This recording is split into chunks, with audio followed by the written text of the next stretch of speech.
ደሙን ሰጥቷችሁ እናንተ አሁን የሳንቲም ድቃቂ የልብስ ላቂ ሰጥታችሁ ስትመጻደቁ አይገርማችሁ?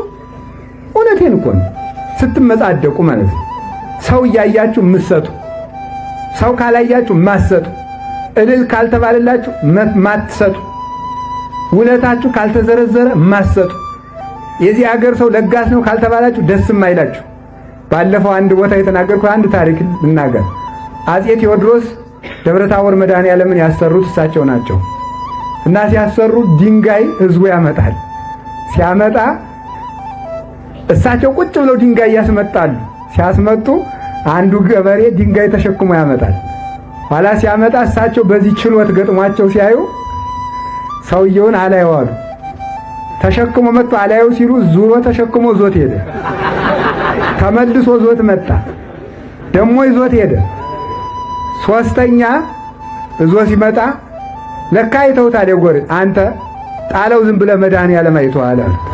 ዝም ብለህ ተው መድኃኔዓለም እያየህ ነው አለ። ስለዚህ እኛ ምጽድቃችን እንደው በእውነቱ ማለት ነው ደም እንደውም ይሄን ቀዝቃዛ ውሃ የሚለውን ቅዱስ ቄርሎስ ተረጉም ለክርስቶስ እንኳን ገንዘብ ዓይንን አውጥቶ መስጠት እንኳን ከቀዝቃዛ ውሃ አይሻልም። ለምን?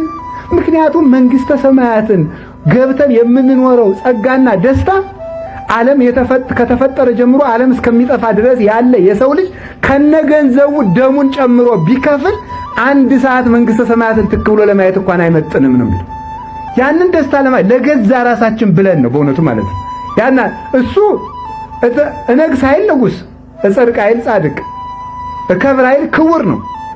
ተሰቅለ በእንቲያ ነው ለኛ ብሎን ያን ሁሉ መከራ የተቀበለ ሰው የገዛ ሀገሩን የገዛ መንግስተ ሰማያቱን ለሚገዛበት ነገር ስስት ቢይዘው ምን ትሉታላችሁ? እንደውም ቅዱስ ዮሐንስ አፈወርቅ እንዲህ ይላል በተግሳጹ አንተ ሰው ይህች ሀገር ዘንድሮ ትጠፋለች ብትባልና ያች ማዶ ሀገር ደግሞ ዘንድሮ አትጠፋም ቢሉ ቤት የምትሰራው የትኛው ሀገር ነው ይላል። የትኛው ላይ ነው የምትሰሩት? በሉ ንገሩኝ እስኪ በሉ እንጂ። አቤት የማይጠፋው ሀገር ነው አይደል? ታዲያ በመንግስተ ሰማያት ቤት ስራ ሲሉ ለምን ትዘገያለህ? በሚጠፋ ዓለም እየማሰንክ በማይጠፋው ዓለም አይዳው ድኩማት ያሐንጻ እሎንተ አብያት ይላል።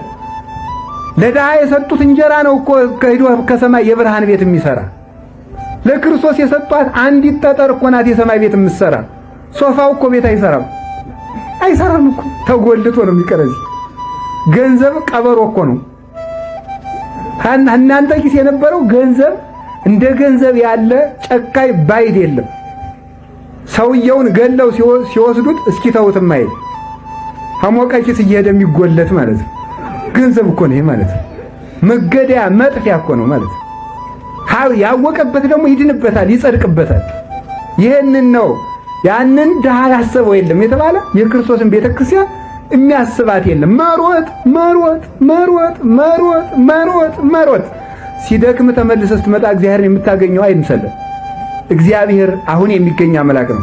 የእግዚአብሔር ቸርነት ከመርሳት እግዚአብሔር ራሱ ይጠብቀን።